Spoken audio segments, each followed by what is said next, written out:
Видеоны көрмес бұрын біздің каналға тіркеліп кет. Бір ғалым айтады, бес нәрсемен білінеді. Ағаш жемісімен білінеді. Әйел күйеуі кедейленгенде білінеді. Дос ауыр күнде білінеді. Момын сынаққа түскенде білінеді. Жомарт қажет болғанда білінеді. Бес нәрсені көтереді. Кішіпейілдік ғалымдарды көтереді. Байлық айыптауды көтереді. Үнсіздік қателікті көтереді. Аят ақлақты көтереді. Әзіл қайғыны көтереді.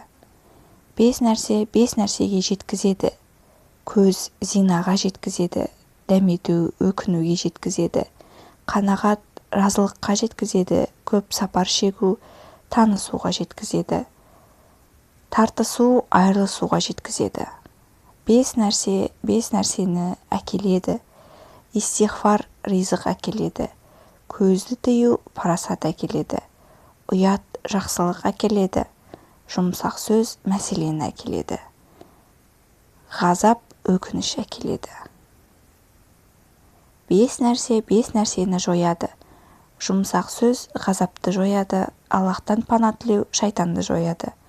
Өзін жақсы көру өкінішті жояды. Тілді тыю қатені жояды. Дұға тағдырдың жамандықтарын жояды. Бес нәрсе бақытты жақындатады. Жақсылық етуші перзент, салихалы әйел, адал дос, момын көрші, фақих ғалым.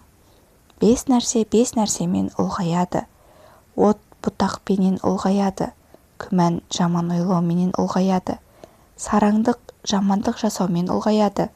Дауласу кешірумен ұлғаяды. Ағайынның бөлінген арасы хал сұраспаумен ұлғаяды. Бес нәрсеменен безендіріледі. Денсаулық жақсы өмірмен безендіріледі. Сапар жақсы сұхбатпенен безендіріледі. Сұлулық көркем мінезбен безендіріледі. Ұйқы дененің рахаттануымен безендіріледі. Түн Аллахты еске алумен безендіріледі.